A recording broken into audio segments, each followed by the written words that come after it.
Awesome people, and welcome to another episode of What's Your Story, where we share, empower, heal, and inspire. Um, blah. Can I tell you who I am? My name is Shanrika Crawford Benjamin. I am your awesome host. I hope you're having an awesome week so far, and I thank you for joining us now and those who will join us later for your midweek awesomeness. What's Your Story is brought to you by Say Something, where you will find a custom pair apparel and more that aims to inspire and empower you to unapologetically and creatively say something. And also, it is sponsored by Kids Love Money. They just don't understand it, which is an interactive workbook that teaches kids about money. It's the first in a series in the Kids Love series. It can be found at kidslovemoney.shop. Again, my name is Shanrika. I am your host. I have an awesome guest today. She is a woman who wears many hats.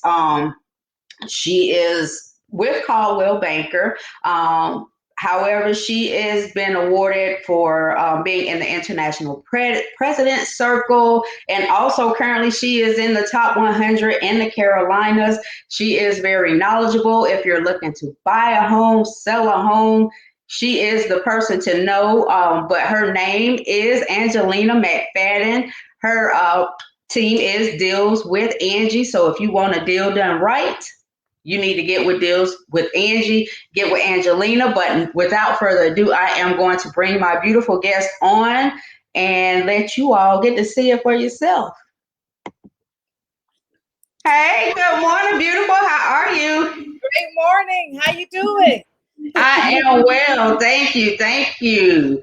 So, welcome. And I thank you for, joining me this morning, to tell your story because you are, as I told your husband, she knows too much not to be talking to people, not to be putting it out there because you know a lot. I mean, I had you as a lender, but I know you're in the mortgage industry. Among being an investor, a homeowner, real estate, agent or realtor. Let me say that correctly. Also, knowing, credit, all of this good stuff. But I'm not going to tell your story. I'm going to let you tell your story. So, Angelina, what's your story? Well, first of all, thank you so much for having me. I greatly It's appreciate my pleasure. it. One of the things is, as you know, I'm a wife, mom of three. My background, I've always worked in the corporate industry, always worked in sales, and I really just wanted to just do something different. I wanted to be able to make an impact, and I just knew that there was more to the story of what I wanted to do and how Right. I can help people. And my story just kind of started that I kind of just told my husband, like, I got to do something. I just feel like I need to do something. And if Mm-hmm. you don't know, I was originally going to cosmetology school. What? Yes, I actually used to, growing up and being in college, and I always made sure that I did really good at hair. I always knew how to do hair.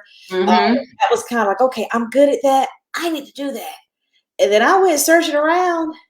Cosmetology school was $18,000. Mm.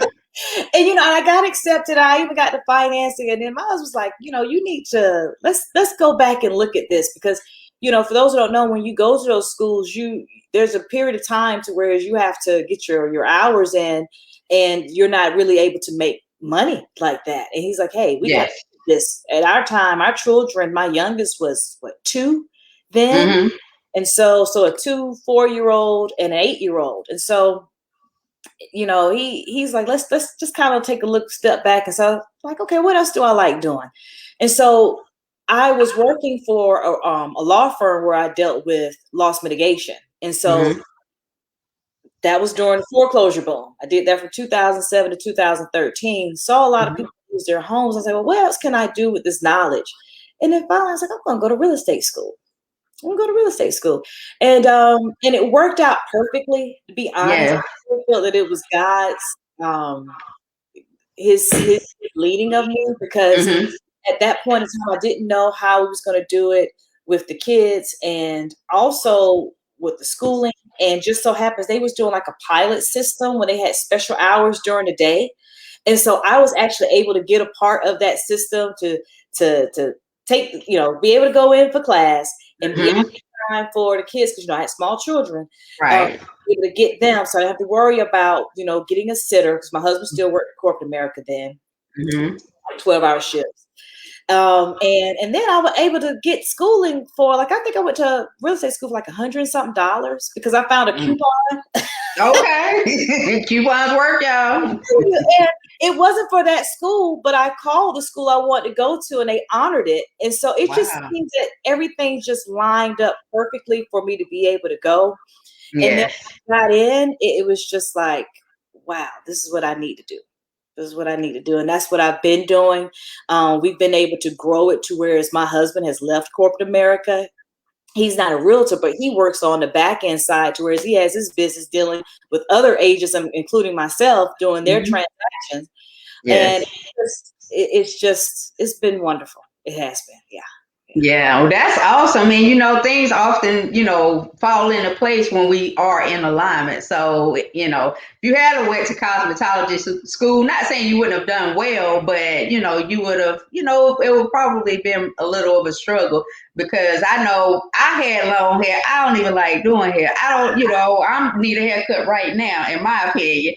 So I would have been like really struggling trying to go, to cosmetology school for me anyway. That's But funny you said that because see, my daughters were younger then, so they still in cute little ponytail, curly ponytail stage. Now yes, they're 10 and 12, where I their hair know. is the length of mine, and that's why I'm like, oh my goodness, I'm so glad I didn't go because I don't want their hair in mine. So I couldn't just imagine doing that all day. But it's a very, reason why I looked into it. It's a very lucrative field, It is. but you really have to have patience to do that. And so, Right. Yeah. And you do have to have a love for it because, it's like nursing. You have to have a love for that type of thing. Real estate also, to be honest, because a lot of people do get into it thinking about the money. But if you don't have a love for that type of thing, then you're not gonna make it because you're just trying to get the money. And I mean the money will come, you get with the people. You help the people, the money gonna come. But yeah. well, and this, when you said that, I actually was told that when I first got started, I started at Keller Williams, and Mm-hmm. I joined a team of Rosin Franklin, where I used to work with her at AT&T. And so Mm-hmm. personally, so that really kind of influenced my decision to go there because I knew the type of person she was. She was. She took me under her wing, and that was the first thing she told me. She said, service first, commission last. And that has been something that I also share with agents that I mentor, share with Mm-hmm. agents that I just come in contact with. They want to talk to me, that are new in the field. Service first, commission last. And to me, what that's done is that's what really has helped our business be majority 99% referrals, because of the fact that we focus on that service and making sure that it's a great experience. Because buying a home already is stressful. It's one of the biggest investments that people will make. And Right. sometimes it has been the only investment people have ever made. That's true. And so when you're talking about when you're talking about spending thousands of dollars and hundreds of thousands of dollars Mm-hmm. with things, you really have to handle people with care and understand that, hey, it's not your money, it's their money. It doesn't matter Yes, how much they're spending on a home, it's big to them. And so it therefore is. you need to put their needs, treat them the way that you want to be treated. And see, I've been on that opposite side when I've seen those homes being taken away from people. Um, Mm-hmm. Another reason why I also focus in on doing short sales and helping people to kind of maneuver through that if they have questions, because it is a big deal. And I think sometimes, we go in, we kind of live in that microwave world too, to whereas everybody's like, I want the big, I want the best, I want everything right now, right Right now. now. Right. And we don't think, and what I do is I really come in and say, okay, I understand that you've been approved for X, Y, and Z, but let's talk about your budget. What can you do comfortably? Because at the Mm-hmm. end of the day, when you sign that paperwork, and that You are monthly bill responsible. comes in, that monthly bill is attached to a mortgage, that's attached to lights, utilities, HOAs. It's attached to so much more when you Right. find it. So I kind of, I don't want to say I go on mother mode. It's just more of because I want people to be truly prepared, if that makes Right. Yeah, well, and like you said, coming from the loss mitigation side, so you see that process of people losing or about to lose, what they worked hard to get, and so you just want to prepare them. So, and that's really good because a lot of times, like I said, some people go into it and they don't have that knowledge of the other side. What happens if they don't make those payments? So at least firsthand, the process, what can happen, what they can do to prevent that, or, say to lessen a blow, from the impact of it. So, I mean, that's very, that's, priceless in itself because a lot of people just like, okay, buy this house. I've seen, sell people a house and the people don't even have access to their driveway, because, they just trying to make a sale instead of telling the people, because I say everybody should do a home inspection. Everybody should do a survey, those things, because you don't know what can happen later. So, just from that side, let's talk about from loss mitigation side, what can you tell people who may be looking, who may be coming or may even be in that situation right now, about to lose their home or going through, that, beginning the foreclosure process in the middle of it, or, maybe going through it in the future? Well, one of the things is don't sit because Mm, what people don't realize is that, okay, the mortgage company is calling, I'm just going to ignore it. The letters are coming in the mail, I'm just not going to open it. Don't worst thing. sit on it. I know it may seem as if I don't want to talk to that mortgage company. I don't want to go to that hearing. I don't want to do those things. I don't want to be bothered with it. But I promise you, if you do it, you will get a little bit more sympathy, as well as you will get a little bit more of people willing to assist you in it. When you Hmm. do not respond to the letters, even if you don't have the money, you could just say, hey, guys, I don't have the money. I cannot do this. There are so many different options now that the mortgage company can really offer you. I mean, you think about with COVID, they were sending out so many different, I mean, they stopped with the more Hmm. with the foreclosures. But see, they have all been lifted. And so Right. now those banks are starting right back where they started off at. Hmm. Now they don't have anything slowing them down. So, but they still have to offer you something. They still have to do Right. all that they can before they actually foreclose.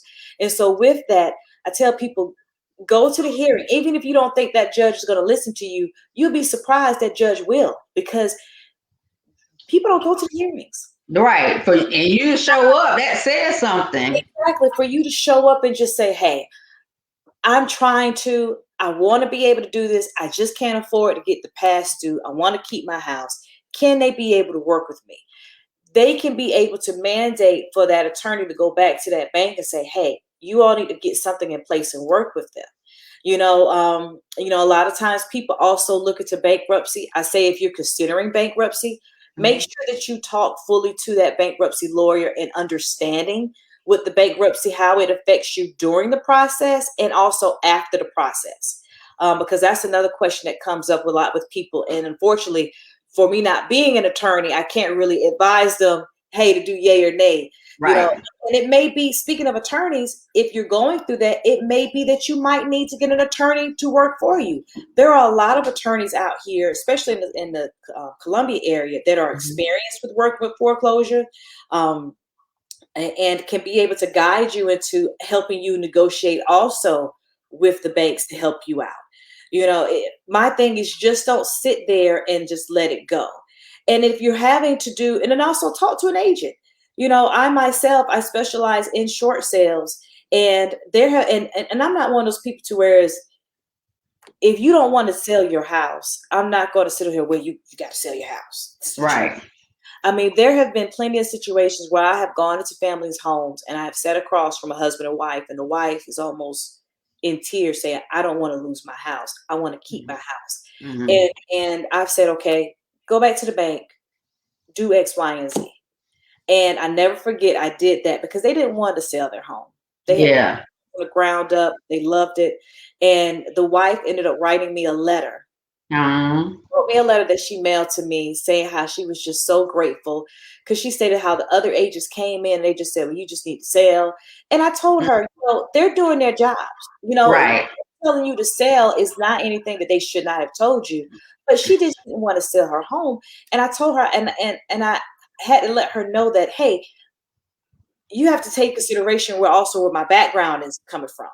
Most Mm-hmm. are not going to be privy to that information. So therefore, when Right. I'm telling you these things, not the average agent would not have known this. And so they went back and they were able to get in the loss mitigation plan, loan modification plan that actually worked for them to keep their homes. And she was just very excited. And even though I didn't get paid off for anything or sold anything, but that wasn't a point of me telling them that. Right. Sometimes it's just if you know the information, it's the point of sharing that to help benefit somebody else. But you know what Mm-hmm. happened? She referred a lot of her family members to me, Yeah. and they have been big advocates of ours. And so that's why service first, commission. Commission later. Absolutely. And that's why she was part of the International President's Circle and still part of all of these, monthly awards, because it is important to help the people, especially in those situations, because I would want to be able to help somebody if I can help them, not just like you said, just get the commission, from it, because everybody don't want to sell. Some people, they like, get rid of it, and that's fine and well, but some people don't want to.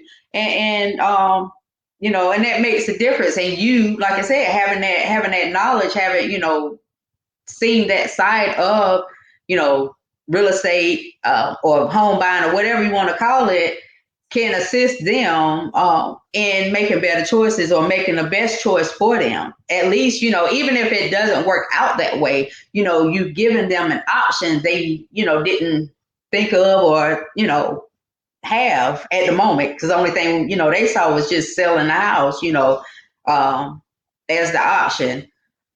But also, oh, she is in South Carolina. She services the Columbia area. So, with that, if I came to you, I live in North Carolina, I want to buy a house in North Carolina or Georgia or, anywhere else in the United States, and I called you and I'm trying to buy where I am, what would you tell me? Well, first of all, I do more than Columbia. I do Columbia, Greenwood, Sumter, and Florence areas. Okay. And with us being a military town, what I've had to do is build a strong referral base because of the fact we do have a lot of families who may move here and then they have to move elsewhere. And they're like, hey, I like dealing with you and your team. I want to be able to deal with you. And so we have a plethora of people that we're able to do referrals. So if you have to, matter of fact, I have somebody now that was referred to me that wants to build out in Greenville. And so we have partner agents that we do work with closely that we can be able to say, okay, this is a person that we have entrust our clients with. And with that, it'll allow me to be a little bit more involved in the process to kind of get updates. And if I need to kind of step in and assist in any type of way, I'm able to do so. I mean, we actually had a closing this week in the Greenville area that we referred out. And so we're so grateful for them. We had a partner agent that worked with them, and they're now this family's in a home. So that won't be a problem at all. Another thing is that I'm also part of other networks to where I can refer out nationally. And so it also helps to have those types of channels, and we all have the same goal in mind too, is service first. So you'll be taken care of. See, yeah, absolutely. And okay, and as somebody coming to you and say, okay, look, Angelena, I want to buy a house. Where do I start? Well, the first thing you need to start is you need to talk to an agent. A lot of times people, and don't get me wrong, I don't have anything against Zillow. Zillow is not an agent. No. And what people have to realize is when you go online, those sponsor sites that you see and such, it's not really truly giving you the guidance that you need.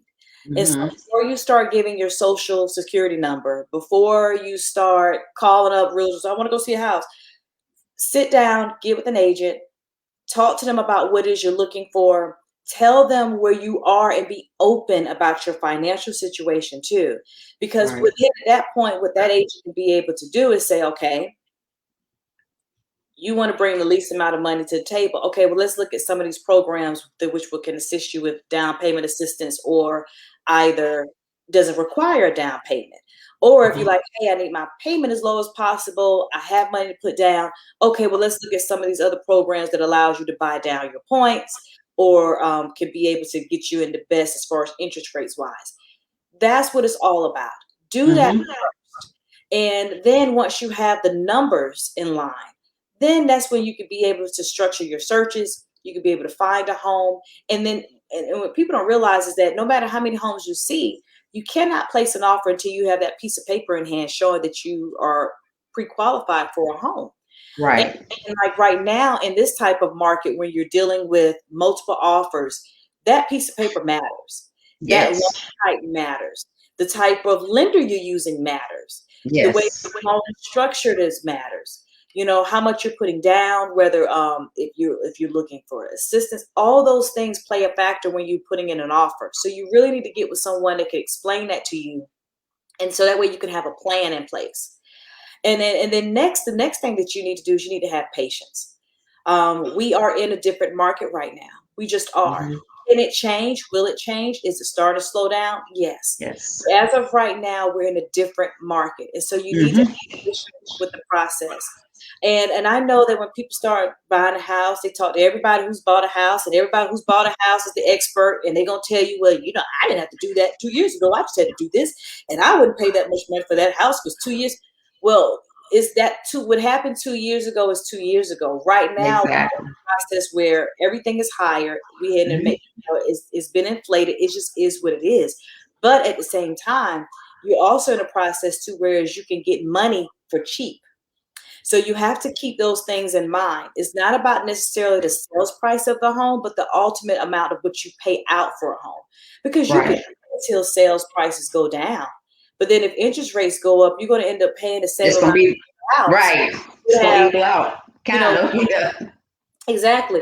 And then also with price with interest rates going up, it's going to take your purchase price down. So you may Mm-hmm. now be in a part to where you got to get a house that you kind of wanted versus I got my dream home.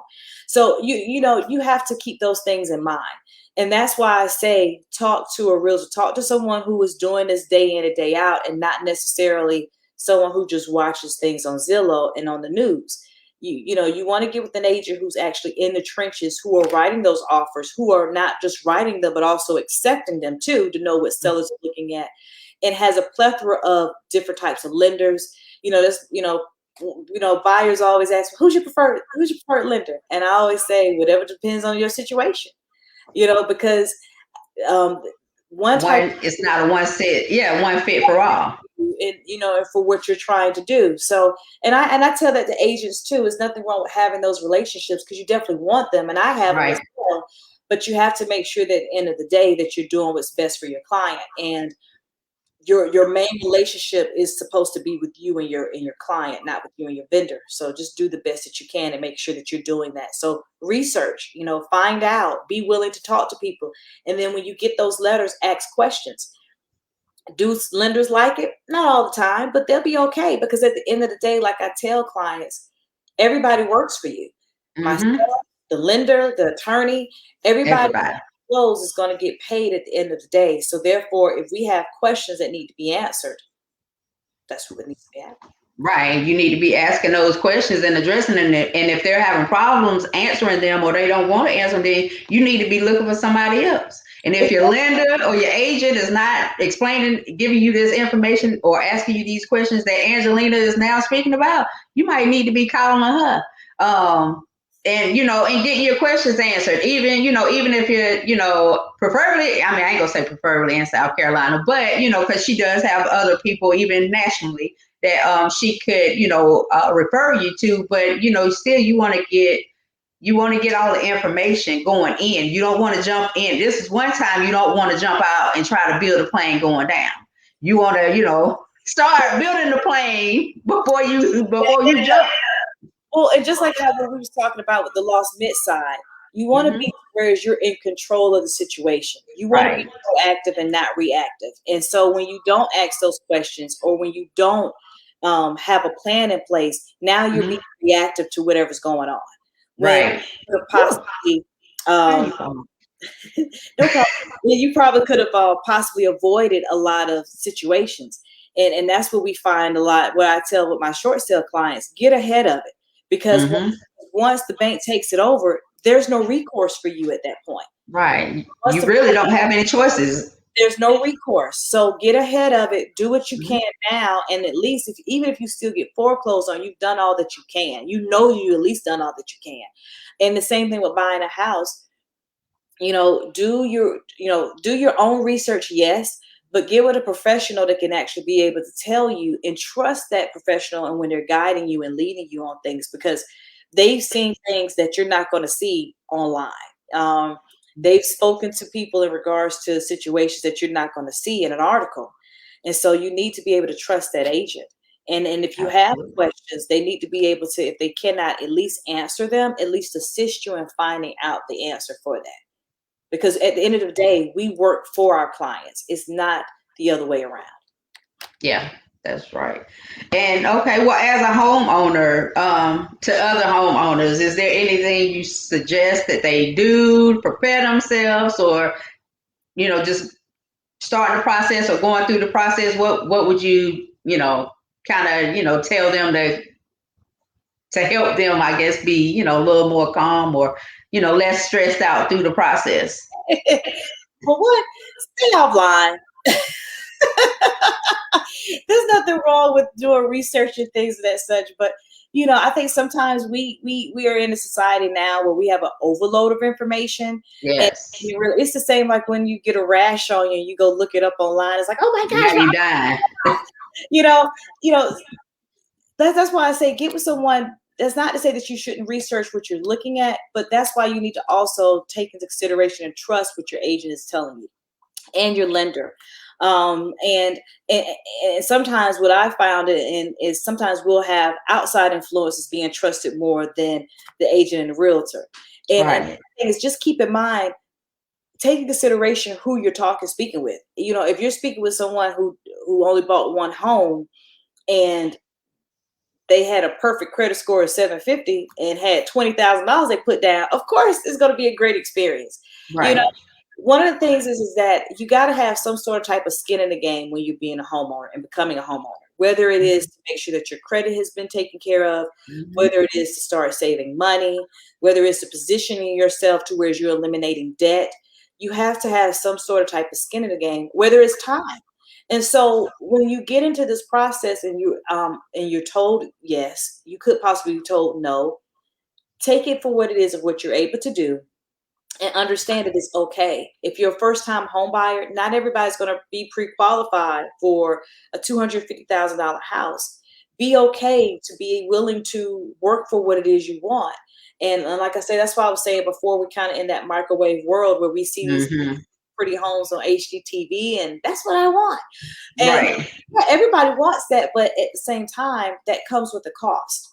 And so you Hmm. have to just be willing and be open to the process to say, okay, this might not be what I can get now, but if I play my cards right, I could be able to have some equity in this home and be able to sell it, and then now because you could be in a market like this to whereas Hmm.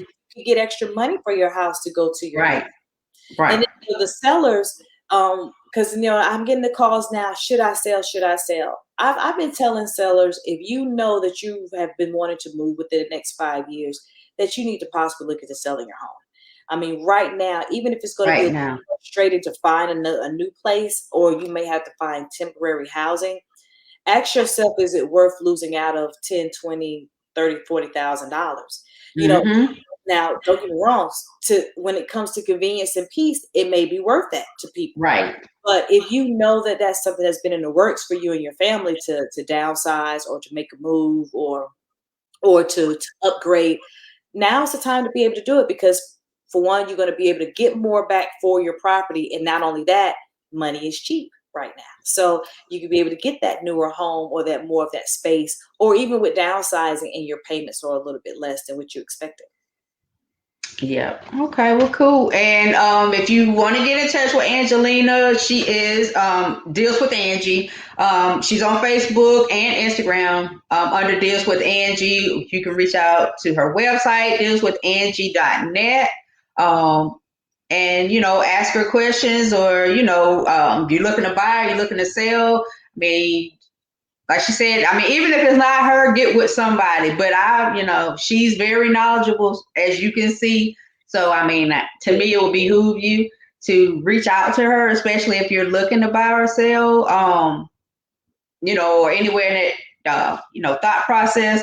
But Angelina, is there anything else you want to leave the people with before we wrap it up? Yes, I also, one of the things I want to just tell people is that with everything going on, if last year didn't teach us anything, it taught us for one, don't wait until tomorrow to get things started. If your goal and your dream is to be a homeowner, if your goal or dream is to retire and possibly, take the net proceeds, excuse me, from your home to do so, get started on that. We talked Right. about just now about legacy building and wealth building. There are so many opportunities right now that real Yes. estate allows you to be able to do.